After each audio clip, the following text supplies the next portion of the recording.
بكت عيني بكت عيني بكت عيني على ذنبي وما لاقيت من كربي فيا ذلي ويا خجلي إذا ما قال لي ربي أما استحييت تعصيني ولا تخشى من العتب.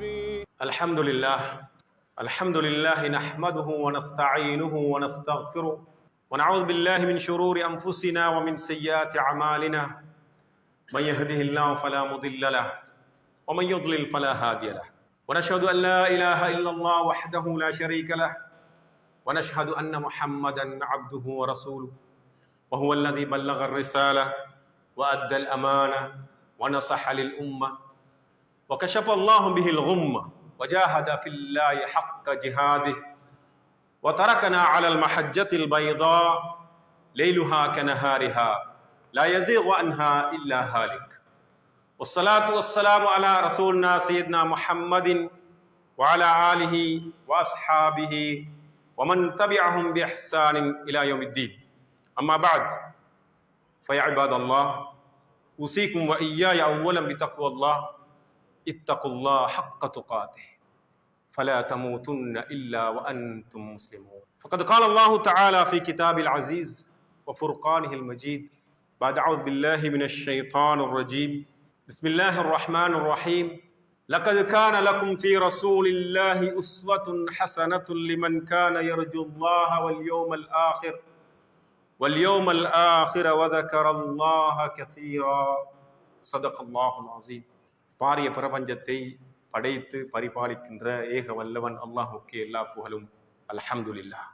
அவன் தனித்தவன், தேவையற்றவன், பிறப்பில்லாதவன், எவரையும் பெற்றெடுக்காதவன், அவனுக்கு நிகராக எதுவும் கிடையாது என்று சான்று பாருங்கள். மனித சமூகத்துக்கு வழிகாட்டுவதற்காக அல்லாஹு தஆலா அனுப்பி வைத்த தூதர்கள் வரிசையிலே இறுதி தூதராக வந்துதித்த பெருமானார் முஹம்மதே முஸ்தபா ஸல்லல்லாஹு அலைஹி வஸல்லம் அவர்கள் மீதிலும் அவருடைய கிளையார்கள், குடும்பத்தவர்கள், அவர்களை பின்தொடர்ந்தவர்கள், மறுமை நாள் வரைக்கும் பின்தொடர இருக்கின்ற முஸ்லிமான ஆண்கள், பெண்கள் அனைவர் மீதிலும் அல்லாஹ்வின் சாந்தியும் சமாதானம் உண்டாவதாக. சய்யிதுல் ஐயாம், நாட்களுக்கெல்லாம் தலைமையான நாள், கண்மணி நாயகம் ஸல்லல்லாஹு அலைஹி வஸல்லம் அவர்கள் பிறந்த ஒரு மகத்துவம் மிக்க ஜும்ஆவுடைய தினத்திலே நானும் நீங்களும் இருக்கின்றோம். அந்த வகையில் எந்த நேரத்திலும் எந்த சந்தர்ப்பத்திலும் அல்லாஹை பயந்து அஞ்சி நடந்து கொள்ளுமாறு, அவனுடைய தூதருடைய வழிகாட்டல்களை ஏற்று நடக்குமாறு முதல் எனக்கும் அப்பால் உங்களுக்கும் வசியத்தை செய்கின்றேன், அன்பு கட்டளையிடுகின்றேன். அல்லாஹ்வின் நல்லடியார்களே, ஒரு அருமையான ஒரு நாளிலே இருக்கின்றோம். ஸல்லல்லாஹு அலைஹி வஸல்லம் அவர்கள் பிறந்து 1500 வருடங்கள் கழிந்து அவரை போற்றி புகழ்கின்ற 2 பில்லியன் மக்கள் வாழ்கின்ற ஒரு உயர்ந்த கண்ணியமான ஒரு நாளிலே நானும் நீங்களும் இருக்கின்றோம். அல்லாஹு தஆலா அல் குர்ஆனிலே குறிப்பிடுகின்றான், லக்கத் கான லக்கும் ஃபீ ரசூலில்லாஹி உஸ்வத்துன் ஹஸனா லிமன் கான யர்ஜுல்லாஹ வல் யௌமல் ஆகிர் வ ذكرல்லாஹ கஸீரா. உங்களுக்கு அல்லாஹ்வின் தூதரிடத்திலே அழகிய முன்மாதிரி இருக்கின்றது. மறுமை நாளை ஈமான் கொண்டு அல்லாஹ்வை ஈமான் கொண்டு வாழ்கின்ற அவர்களுக்கு அல்லாஹ்வின் தூதரிடத்தில் அழகான ஒரு முன்மாதிரி இருக்கிறது என்று அல் குர்ஆன் குறிப்பிடுகின்றது. அன்புக்குரிய இஸ்லாமிய சகோதரர்களே, அல்லாஹ்வின் தூதர் ஸல்லல்லாஹு அலைஹி வஸல்லம் அவர்களுடைய வாழ்க்கையில் இருந்து எக்கச்சக்கமான ஏராளமான முன்மாதிரிகளை, வாழ்க்கையின் ஒவ்வொரு நிலைக்கும் ஒவ்வொரு சந்தர்ப்பத்துக்குமான முன்மாதிரிகளை எங்களால் பெற்றுக்கொள்ள முடிகின்றது. ஸல்லல்லாஹு அலைஹி வஸல்லம் அவர்கள் காட்டி தந்திருக்கின்றார்கள். அத்தகைய முன்மாதிரிகளில் ஸல்லல்லாஹு அலைஹி வஸல்லம் அவர்கள் ஒரு அற்புதமான ஒரு வாழ்க்கையை இந்த உலகத்திலே வாழ்ந்திருக்கின்றார்கள். இன்றைய உலகத்தில் 55 நாடுகளில் முஸ்லிம்கள் பெரும்பான்மையாகவும் 150 நாடுகளில் முஸ்லிம்கள் சிறுபான்மையாகவும் 2 பில்லியன் மக்கள் இந்த உலகத்தில் அல்லாஹ்வை ரசூலை ஏற்று வாழ்கிறார்கள் என்றால் அது ஸல்லல்லாஹு அலைஹி வஸல்லம் அவர்கள் ஏற்படுத்திய ஒரு மிகப்பெரிய தாக்கத்தின் விளைவாக இருப்பதை பார்க்கின்றோம். அவர் ஒரு உலகத்திலே பிறந்த அதிக ஆக்கத்திறன் கொண்ட விளைத்திறன் கொண்ட ஒரு ப்ரொடக்டிவிட்டியான ஒரு மனிதராக அவர்கள் வாழ்ந்திருக்கிறார்கள். அத்தகைய ஒரு வாழ்க்கையை ஒவ்வொரு முஸ்லிமும் வாழ வேண்டும் என்று அவர்கள் வழிகாட்டி இருக்கின்றார்கள். அப்படி வாழ்கின்ற ஒரு பரம்பரையை அவர்கள் அவர்களுடைய காலத்திலே உருவாக்கினார்கள் என்று அல் குர்ஆன் குறிப்பிடுவதை பார்க்கின்றோம். அன்புக்குரிய இஸ்லாமிய சகோதரர்களே, ஸல்லல்லாஹு அலைஹி வஸல்லம் அவர்கள் உலகத்திலே ஏற்படுத்திய அந்த பெரும் மாற்றத்தை அறிந்து கொள்வதற்கு அந்த காலத்தை நாங்கள் அறிந்து கொள்ள வேண்டும். ஈசா அலைஹிஸ்ஸலாத்து வஸலாம் அவர்களுக்கு பிறகு இந்த உலகத்துக்கு 600 வருடங்கள் வஹியுடைய இறைவனுடைய வழிகாட்டல் வரவில்லை. 600 வருடங்கள் இந்த உலகம் அல்லாஹ்வுடைய வழிகாட்டல் இல்லாமல் தத்தளிக்கின்ற சமயத்திலே அல்லாஹு தஆலா இறுதி தூதர் ஸல்லல்லாஹு அலைஹி வஸல்லம் அவர்களை இந்த உலகத்துக்கு அனுப்புகின்றார். வமா அர்ஸல்நாக இல்லா ரஹ்மத்தல் லில் ஆலமீன், நபியே நாங்கள் உங்களை அகிலத்தார் அனைவருக்கும் ரஹ்மத்தாக அனுப்புகின்றோம். காஃபத்தல் லின்னாஸ், முழு மனித சமூகத்துக்குமான ஒரு வழிகாட்டியாக, பஷீராக எச்சரிக்கின்றவராக, பஷீர் சுபசோபனம் சொல்கின்றவராக, நதீர் எச்சரிக்கின்றவராக அனுப்புகின்றோம் என்று சொல்கின்றார். 1400 வருடங்களுக்கு முன்னர் ஸல்லல்லாஹு அலைஹி வஸல்லம் அவர்கள் ஒரு யுனிவர்சல் மெசஞ்சராக, முழு உலகத்துக்கும் ஆன ஒரு இறை தூதராக அனுப்பப்படுகின்றார். ஒரு 100 வருடங்களுக்கு முன்னர் கூட யுனிவர்சல், முழு உலகத்துக்கும் என்று சிந்திப்பது சாத்தியமற்றது என்று இருக்கின்ற நிலையில் அல்லாஹு தஆலா 1400 வருடங்களுக்கு முன்னர் முழு உலகத்துக்கும் என்று ஒரு தூதரை அனுப்புகின்றார். அந்த தூதருக்கு இருக்கின்ற பொறுப்பை பாருங்கள், கடமையை பாருங்கள். எத்தகைய ஒரு உயர்ந்த ஒரு பொறுப்பை அல்லாஹு தஆலா கொடுக்கின்றான். நபியே, நீங்கள் அரேபியர்களுக்கானவர்கள் அல்ல, குறைஷியர்களுக்கானவர் அல்ல, அரபு தீபத்துக்கானவர் அல்ல, முழு மனித சமூகத்துக்குமானவர். ஸல்லல்லாஹு அலைஹி வஸல்லம் உடைய அவர்கள் கொடுக்கின்ற பொறுப்பு, உங்களுக்கு தருகின்ற இந்த மார்க்கத்தை முழு உலகத்துக்கும் கொண்டு போய் சேர்க்கின்ற பொறுப்பை அல்லாஹு தஆலா அல்லாஹ்வின் தூதரிடத்திலே கொடுக்கின்றான். இன்னா சனுல்கி அலைக கௌலன் ஸகீலா, ஒரு பாரமான ஒரு செய்தியை அல்லாஹு தஆலா ஸல்லல்லாஹு அலைஹி வஸல்லம் அவர்கள் கொடுக்கின்றார். ஸல்லல்லாஹு அலைஹி வஸல்லம் அவர்கள் இந்த செய்தியை சுமந்து கொண்டு வருகின்றார்கள். கதீஜா நாயகி சொல்கின்றார், முஹம்மதே தோழரே, நீங்கள் சற்று ஓய்வெடுத்துக் கொள்ளுங்கள். அவர்கள் சொல்கின்றார்கள், யா கதீஜா இன்தஹா அஹதுன் நௌம் வர்ராஹா, ஓய்வெடுக்கின்ற தூங்குகின்ற காலமெல்லாம் முடிவடைந்து விட்டது என்று அவர்கள் அன்றைய தினம் முதல் சுமார் 23 வருடங்கள் ஓயாமல், ஓய்வெடுக்காமல், கலைப்படையாமல் அவர்கள் அல்லாஹ்வின் பாதையிலே மனிதர்களை அழைக்கின்றார்கள், அழைத்துக் கொண்டே இருக்கின்றார்கள். அல்லாஹ் தஆலா அல் குர்ஆனிலே குறிப்பிடுகிறான், ஃபலஅல்லக பாஹிஉன் நஃப்ஸக அலா ஆசாரிஹிம் இல்லம் யுமினூ பிஹாதல் ஹதீஸ் அஸஃபா. இந்த தூதை மனிதர்கள் ஏற்றுக்கொள்ள மாட்டார்கள் என்ற காரணத்தினால் கவலைப்பட்டு நீங்கள் உங்களையே அழித்துக் கொள்ள பார்க்கிறீர்களா என்று அல்லாஹு தஆலா ஸல்லல்லாஹு அலைஹி வஸல்லம் அவர்களை பார்த்து சொல்கின்ற அளவு அவர்கள் மெனக்கெடுகின்றார்கள், கஷ்டப்படுகின்றார்கள், சிரமப்படுகின்றார்கள். 23 வருடங்களாக அந்த குறைஷ் சமூகத்தோடு, அரேபிய சமூகத்தோடு சிரமப்பட்டு ஒரு உயர்ந்த ஒரு சமூகத்தை அவர்கள் உருவாக்குகின்றார்கள். ஸல்லல்லாஹு அலைஹி வஸல்லம் அவர்கள் தன்னுடைய பணியை பற்றி அவர்கள் குறிப்பிடுகின்ற போது இப்படி சொல்கின்றார், இருளிலே ஒரு மனிதன் நெருப்பு மூட்டுகின்றார். இரவு நேரத்தில் ஒரு மனிதர் நெருப்பு மூட்டுகின்றார்.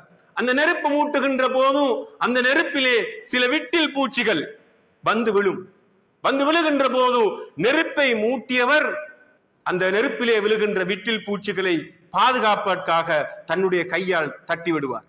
பூச்சிகள் அந்த நெருப்பிலே விழுந்து விடக்கூடாது என்பதற்காக. ஸல்லல்லாஹு அலைஹி வஸல்லம் சொல்கின்றார்கள், நானும் அப்படித்தான், உங்களை நரகத்துடைய நெருப்பில் நீங்கள் விழுந்து விடாமல் உங்களை நான் உங்களுடைய விலா எலும்புகளால் பிடித்து பிடித்து இழுக்கின்றேன். நீங்கள் என்னையும் மீறி சில போதும் அந்த நரகத்திலே விழுந்து விடுகிறீர்கள் என்று ஸல்லல்லாஹு அலைஹி வஸல்லம் அவர்கள் தன்னுடைய அழகான அந்த பணிக்கு, இலட்சிய பணிக்கு ஒரு உதாரணம் சொல்கின்றார்கள். அன்புக்குரிய இஸ்லாமிய சகோதரர்களே, மக்காவிலே 13 வருடங்கள் அவர்கள் சிரமப்படுகின்றார்கள். சுமார் 150க்கும் 200க்கும் இடைப்பட்ட, அல்லது கூடினால் 300 மனிதர்கள் அந்த சமயத்தில் அவர்கள் இஸ்லாத்தை ஏற்றுக்கொண்டார். பிறகு மதீனாவிலே 10 வருடங்கள் ரசூல் ஸல்லல்லாஹு அலைஹி வஸல்லம் அவர்கள் சிரமப்படுகின்றார்கள். அவர்களுக்கு ஸல்லல்லாஹு அலைஹி வஸல்லம் அவர்கள் அல் குர்ஆனை ஓதி காண்பிக்கின்றார்கள். வல்லதி பஅஸ ஃபில் உம்மiyyin ரசூலம் மின்ஹும் யத்லு அலைஹிம் ஆயாத்திஹி வ யுஸக்கீஹிம் வ யுஅல்லிமுஹுமுல் கிதாப வல் ஹிக்மா. அவர்தான் அவர்களுக்கு அல் குர்ஆனுடைய வசனங்களை, அல்லாஹ்வுடைய வசனங்களை அவர் ஓதி காண்பிக்கின்றார். அவர்களை பண்படுத்துகின்றார். வயுஅல்லிமுஹுமுல் கிதாப வல் ஹிக்மா, வேதத்தையும் ஞானத்தையும் அவர்களுக்கு கற்றுக் கொடுக்கின்றார். ஸல்லல்லாஹு அலைஹி வஸல்லம் அவர்கள் மக்காவில் இருக்கின்ற போது சுமார் நான் ஆரம்பத்தில் குறிப்பிட்டது போல கூடினால் ஒரு 300 பேரை அவர்கள் பயிற்றுவிக்கின்றார்கள். உலகத்திலே இருக்கின்ற மிகச்சிறந்த பயிற்றுவிப்பாளர், ட்ரெய்னர், முரப்பி, முஸக்கி, முஅல்லிம், அவர் தன்னுடைய கரங்களால் ஆரம்ப பரம்பரையை, ஜீனுல் அவ்வல், முதற் பரம்பரை அவர்கள் 13 வருடங்கள் பயிற்றுவிக்கின்றார்கள். எப்படி அவர்களுடைய பயிற்றுவிப்பு இருந்திருக்கும், எப்படி அவர்கள் பயிற்றுவிக்கப்பட்டிருப்பார்கள், எவ்வளவு தாக்கம் அடைந்திருப்பார்கள். இந்த தாக்கத்தின் விளைவைத்தான் பிறகு நாங்கள் பிற்பட்ட காலத்திலே பார்க்கிறோம். ஸல்லல்லாஹு அலைஹி வஸல்லம் அவர்கள் தன்னுடைய முழு வாழ்வையும் அர்ப்பணிக்கின்றார்கள். தனக்காக என்று எதனையும் அவர்கள் சேமித்து வைக்கவில்லை. தனக்காக என்று அவர்கள் எதனையும் செய்யவில்லை. தனக்காக என்று அவர்கள் கோபப்படவும் இல்லை. அவர்கள் கோபப்பட்டாலும் கூட, ஒருவரை நேசித்தாலும் கூட ஸல்லல்லாஹு அலைஹி வஸல்லம் அவர்கள் அல்லாஹ்வுக்காகத்தான் அந்த பணியை செய்ததை பார்க்கின்றோம். அன்புக்குரிய இஸ்லாமிய சகோதரர்களே, தன்னை மறந்து அவர்கள் அந்த பணியிலே ஈடுபட்டார்கள். ஈடுபட்டதன் விளைவாக அவர்கள் ஒரு பரம்பரையை உருவாக்கினார்கள். அந்த பரம்பரையை பற்றி அல்லாஹு தஆலா அல் குர்ஆனிலே குறிப்பிடுகின்றார். முஹம்மதுர் ரசூலுல்லாஹ் வல்லதீன மஅஹு அஷித்தாஉ அலல் குஃபார் ருஹமாஉ பைனஹும் தராஹும் ருக்அன் சுஜ்ஜதா யப்தகூன ஃபضلا மின் அல்லாஹி வ ரித்வானா என்ற அந்த வசனம் தொடர்ந்து சொல்கின்றது. முஹம்மதுர் ரசூலுல்லாஹ், முஹம்மத் அல்லாஹ்வின் தூதராவார். வல்லதீன மஅஹு, அவரோடு இருந்தவர்கள், அஷித்தாஉ அலல் குஃபார், குஃபார்களுடைய விடயத்திலே, குஃபருடைய விடயத்திலே அவர்கள் கடும்போக்காக இருப்பார்கள். ருஹமாஉ பைனஹும், அவர்கள் தங்களுக்கு மத்தியிலே அன்பு பாராட்டுகின்றவர்களாக அவர்கள் இருப்பார்கள். அன்புக்குரிய இஸ்லாமிய சகோதரர்களே, இந்த முஹம்மதுர் ரசூலுல்லாஹ் வல்லதீன மஅஹு, முஹம்மது அல்லாஹ்வின் தூதராவார், அவரோடு இருந்தவர்கள் என்கின்ற அந்த விடயத்தை ஆய்வு செய்கின்ற சீர அறிஞர்கள் சொல்கின்றார்கள், நபியோடு மிக நெருக்கமாக இருந்து பணி செய்தவர்களுடைய எண்ணிக்கையை கூட்டி பார்க்கின்ற போது அது 2500 இருக்கும் என்று சொல்கின்றார்கள். ஹஜ்ஜத்துல் வதாவிலே ஸல்லல்லாஹு அலைஹி வஸல்லம் அவர்களோடு 1,14,000 பேர் ஹஜ் செய்கின்றார்கள். நபி அவர்கள் மரணிக்கின்ற போது அரேபிய தீபகற்பம் முழுவதும் இஸ்லாத்துடைய கட்டுப்பாட்டு கீழால், நபியோருடைய தலைமைத்துவத்துக்கு கீழால் வந்திருந்தது. அந்த சமயத்தில் 3 லட்சம் முஸ்லீம்கள் இருந்திருப்பார்கள் என்று சொல்கின்றார்கள். என்றாலும் அந்த 3 லட்சம் முஸ்லீம்களையும் உருவாக்குகின்ற, அதற்காக உழைக்கின்ற, தங்களுடைய வாழ்க்கையை முற்று முழுதாக அர்ப்பணித்த நபி அவர்களுடைய பயிற்றுவிப்பால் பயிற்றுவிக்கப்பட்ட ஆரம்ப சஹாபாக்களாக, நபி அவர்களோடு இருந்தவர்களாக, வல்லதீன மஅஹு, அவரோடு நெருக்கமாக இருந்து அந்த பணியை செய்தவர்களுடைய எண்ணிக்கை வெறும் 2500 இருக்கும் என்று அறிஞர்கள் குறிப்பிடுகின்றார்கள். அப்படி ஒரு பரம்பரையை, அற்புதமான ஒரு பரம்பரையை அவர்கள் உருவாக்கினார்கள். அந்த பரம்பரை தான் மனித வரலாற்றில் தோன்றிய மிகச்சிறந்த பரம்பரையாக, மிக உயர்ந்த விளைத்திறன் கொண்ட பரம்பரையாக இருந்தே பார்க்கின்றோம். நபி அவர்கள் மரணிக்கின்றார்கள். அவர்கள் மரணிக்கின்ற போது அரேபிய தீபகற்பத்துக்குள்ளால் மாத்திரம்தான் இஸ்லாம் பரவி இருந்தது. ஆனால் ஸல்லல்லாஹு அலைஹி வஸல்லம் அவர்கள் கொடுத்திருந்த பொறுப்பு இந்த மார்க்கத்தை முழு உலகத்துக்கும் எத்தி வைக்க வேண்டும் என்பது. காஃபத்தல் லின்னாஸ், அறிஞர்கள் சொல்கின்றார்கள், ஏன் முழு உலகத்துக்கும் ரசூல் ஸல்லல்லாஹு அலைஹி வஸல்லம் அவர்கள் இந்த தீனை எத்தி வைக்க முன்னர் மரணிக்கின்றார்கள் என்பதற்கு விளக்கம் சொல்கின்ற போது, தலைவர்கள் அப்படித்தான். தலைவர்கள் தங்களுடைய பணியை செய்கின்ற மாபெரும் மனிதர்களை உருவாக்கிவிட்டு மரணிப்பார்கள். ஸல்லல்லாஹு அலைஹி வஸல்லம் அவர்கள் உருவாக்கினார்கள். கடைசி சஹாபி இந்த உலகத்திலே மரணிக்கின்ற போது இஸ்லாம் ஐரோப்பா கண்டத்தை அடைந்திருந்தது, ஆசியா கண்டத்தை அடைந்திருந்தது, இலங்கையை, இந்தியாவை வந்தடைந்திருந்தது, சீனாவை சென்றடைந்திருந்தது. முழு உலகத்துக்கும் அவர்கள் இஸ்லாத்தை எத்தி வைக்கின்ற ஒரு மிகச் சிறந்த ஒரு பரம்பரையை அவர்கள் உருவாக்கிவிட்டு மரணித்தார்கள் என்று அறிஞர்கள் குறிப்பிட பார்க்கும். அன்புக்குரிய இஸ்லாமிய சகோதரர்களே, உலக வரலாற்றில் கிறிஸ்துக்கு பின் 610 முதல் 632 வரையான இந்த 23 வருட காலம் வரலாற்றில் பொன்னெழுத்துக்களால் எழுதப்பட வேண்டிய ஒரு மிக முக்கியமான காலம். அல்லாஹ்வின் தூதர் ஸல்லல்லாஹு அலைஹி வஸல்லம் அவர்கள் தன்னுடைய பணியை செய்கின்ற காலம். வரலாற்றுடைய அந்த கடந்த 1500 வருட வரலாற்றில் அந்த 23 வருடங்களையும் எடுத்து பாருங்கள். அரேபியர்கள் ஒரு 23 வருட காலங்கள் தான் நபி அவர்களோடு போராடினார்கள், எதிர்த்து நின்றார்கள். 23 வருடங்களுக்குள்ளால் ஸல்லல்லாஹு அலைஹி வஸல்லம் அவர்கள் அரேபியர்களை தன்னுடைய கட்டுப்பாட்டுக்கு கீழால் கொண்டு வந்தார்கள். அதன் பிறகு அவர்கள் உலகம் போற்றுகின்ற உத்தமர்களாக மாறினார்கள். முழு உலகத்துக்கும் அல்லாஹ்வுடைய தீனை எடுத்துச் செல்கின்ற ஒரு மிகச்சிறந்த பரம்பரையாக மாறினார்கள். அவர்கள் உருவாக்கியவர்கள் ஸல்லல்லாஹு அலைஹி வஸல்லம் அவர்கள். கோத்திர வெறி, குலவெறி, தன்னுடைய கோத்திரம், தன்னுடைய இனம், தன்னுடையது என்று வாழ்ந்த அந்த அரேபிய மனிதர்களை உலகத்தின் நாலா புறங்களிலும் சென்று அல்லாஹ்வுடைய தீனை எத்தி வைத்து உலகத்துக்கு அல்லாஹ்வுடைய மார்க்கத்தை அறிமுகப்படுத்தி அல்லாஹ்வின் தூதரை அறிமுகப்படுத்தி உலகத்தின் நாலா புறங்களில் போய் மரணித்த ஆயிரக்கணக்கான சஹாபாக்கள் இருக்கிறார்கள். அவர்கள் தான் இந்த உலகத்திலே ஹைலி ப்ரொடக்டிவான, மிக உயர்ந்த விளைத்திறம் மிக்க ஒரு சமூகமாக இருந்ததை பார்க்கின்றோம். ஸல்லல்லாஹு அலைஹி வஸல்லம் அவர்கள் உலகத்திலே இருந்த மிகச்சிறந்த, மிக உயர்ந்த விளைத்திறம் மிக்க மனிதராக இருந்தால் அவர் உருவாக்கிய அந்த சஹாபா சமூகம் மிக உயர்ந்த விளைத்திறம் மிக்க ஒரு சமூகமாக இருந்ததை பார்க்கின்றோம். அதனைத்தான் ஸல்லல்லாஹு அலைஹி வஸல்லம் அவர்கள் ஒவ்வொரு முஸ்லிமோடும் எதிர்பார்க்கின்றார்கள். நாங்கள் ஒவ்வொருவரும் விளைத்திறன் மிக்கவராக, இம்பாக்ட்ஃபுல் ஆனவர்களாக, ப்ரொடக்டிவிட்டி அதிகம் உடையவர்களாக நாங்கள் இருக்க வேண்டும் என்று அல் குர்ஆனும் சுன்னாவும் நபி அவர்களும் எமக்கு வழிகாட்டியிருப்பார். அதைத்தான் ஸல்லல்லாஹு அலைஹி வஸல்லம் அவர்களுடைய வாழ்க்கையிலிருந்தும் சஹாபாக்களுடைய வாழ்க்கையிலிருந்தும் நாங்கள் கற்றுக்கொள்ள வேண்டியதா இருக்கு. ஸல்லல்லாஹு அலைஹி வஸல்லம் அவர்களை நேசிக்கின்ற ஒவ்வொரு மனிதனும் செய்ய வேண்டிய மிக முக்கியமான ஒரு சுன்னா, எப்படி அவர்கள் ஒரு இந்த மார்க்கத்தை, இந்த மார்க்கத்துடைய செய்தியை உலகத்துக்கு கொண்டு செல்வதற்கு பணி செய்தார்களோ அந்த பணியில் ஒரு அங்கத்தையாவது, ஒரு பகுதியையாவது தன்னுடைய எளிமையால், தன்னுடைய ஆற்றலால், தனக்கு இருக்கின்ற செல்வாக்கால், தனக்கு இருக்கின்ற செல்வத்தால் அவர் செய்ய வேண்டும். அவர் செய்து மறுமைக்கான ஒரு அடைவை பெற்றுக்கொள்ள வேண்டும் என்பதுதான் இந்த மார்க்கம் எதிர்பார்க்கின்ற ஒரு விடயமாக இருக்கு. சொல்வார்கள் அறிஞர்கள், அல் ஹயாத்து அந்த துருக்க அசர், வாழ்க்கை என்பது இந்த உலகத்திலே நீ மரணிக்கின்ற போது ஒரு அடையாளத்தை விட்டு செல்வது. ஸல்லல்லாஹு அலைஹி வஸல்லம் அடையாளம் உலகத்தில் 2 பில்லியன் மக்கள். சஹாபாக்களுடைய அடையாளம் அவர்கள் விட்டு சென்ற வராசத், அனந்தர சொத்து என்பது இந்த உலகத்தின் எல்லா புறங்களிலும் மார்க்கம் பரவி இருப்பதை பார்க்கணும். இந்த வகையில் தான் அன்புக்குரிய இஸ்லாமிய சகோதரர்களே, ஸல்லல்லாஹு அலைஹி வஸல்லம் சுன்னாவை அவரிடத்தில் இருந்து எங்களுக்கு முன்மாதிரி இருக்கிறது என்றால் அவர்கள் செய்த அந்த பணியின் ஒரு அங்கத்தையாவது எம்மிடம் இருக்கின்றவைகளை கொடுத்து செய்யக்கூடியவர்களாக நானும் நீங்களும் மாற வேண்டும் என்று இந்த மார்க்கம் எதிர்பார்க்கின்றது. அர்ஹசுல் ஹயாத், ஒரு மனிதன் வாழ்கின்ற மிக கீழ்த்தரமான வாழ்க்கை, அறிஞர்கள் சொல்வார்கள் ஹயாத் அபுதான், தன்னுடைய உடம்பின் தேவைகளுக்காக மாத்திரம் வாழ், ஒரு ஆடைக்காக, தன்னுடைய வீட்டுக்காக, தன்னுடைய உணவுக்காக, தன்னுடைய குடிபானத்துக்காக என்று மாத்திரம் ஒரு மனிதன் தன்னுடைய வாழ்க்கையை சுருக்கிக் கொள்வான் என்றிருந்தால் அதுதான் ஒரு மனிதன் வாழ்கின்ற மிக கீழ்த்தரமான வாழ்க்கை. அல்லாஹு தஆலா அல் குர்ஆனிலும் ஸல்லல்லாஹு அலைஹி வஸல்லம் அவர்கள் அவருடைய வழிகாட்டலும் ஏராளமான இடங்களில் கொடுக்குமாறு, அடுத்தவர்களுக்கு கொடுத்து ஒரு விளைவு மிக்க ஒரு மனிதராக வாழுமாறு நமக்கு வழிகாட்டி இருப்பதை பார்க்கிறோம். மோமீன்களுடைய பண்பை பற்றி அல் குர்ஆன் குறிப்பிடுகின்ற போது வமிம்மா ரஸக்னாஹும் யுன்ஃபிகூன், இந்த வசனம் அற்புதமான வசனம். அவர்கள் தங்களிடம் இருக்கின்றவற்றை செலவழிப்பார்கள். தங்களிடம் அறிவு இருந்தால் அறிவை செலவழிப்பார்கள். தங்களிடம் பணம் இருந்தால் பணத்தை செலவழிப்பார்கள். தங்களிடம் செல்வாக்கு இருந்தால் செல்வாக்கை பயன்படுத்தி அவர்கள் இந்த உலகத்தில் ஒரு விளைவை ஏற்படுத்துவார்கள்.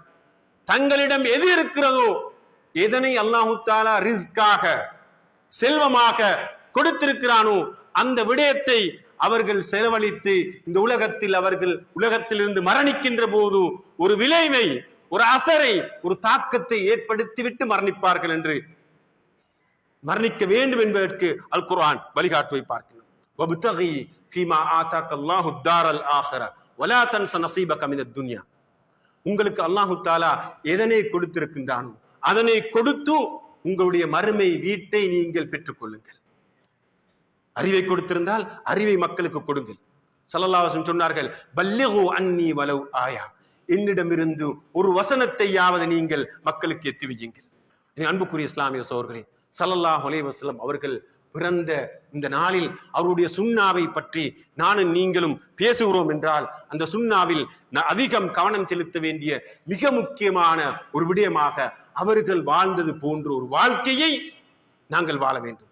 நாங்கள் மரணிக்கின்ற போது இந்த உலகத்திலே ஒரு தாக்கத்தை ஏற்படுத்திவிட்டு நான் வாழுகின்ற குடும்ப சூழலில், நான் வாழுகின்ற அந்த அந்த சமூக சூழலில் ஏதாவது ஒரு தாக்கத்தை ஏற்படுத்திவிட்டு மரணிக்கின்ற ஒருவராக நானும் நீங்களும் இருக்க வேண்டும். அல் குர்ஆன் குறிப்பிடுகிறது,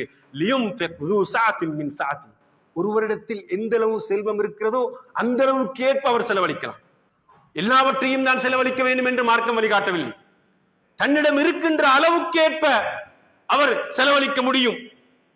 ரஹிமல்லாஹு இம்ரான் அரஃப கத்ர நஃப்ஸி ஸல்லல்லாஹு அலைஹி வஸல்லம் சொன்னார்கள், தன்னுடைய ஆற்றலை, திறமையை, தன்னிடம் இருக்கின்றவற்றை புரிந்து கொண்டவருக்கு அல்லாஹ் தஆலா அருள் பாலிக்கின்றார். என்னிடத்தில் என்ன ஆற்றல் இருக்கிறது, அதனை புரிந்து அதன் மூலமாக இந்த உலகத்திலே ஒரு தாக்கத்தை ஏற்படுத்துகின்ற, ஒரு விளைவை ஏற்படுத்துகின்றவராக நாங்கள் இருக்க வேண்டும் என்று அல் குர்ஆன் குறிப்பிடுகின்றது. மறுமையிலே நாங்கள் எல்லோரும் தெரிந்த ஒரு ஹதீஸ் தான், 4 விடயங்களுக்கு பதில் சொல்லாத வரைக்கும் ஒருவரால் நகர்ந்து செல்ல முடியாது.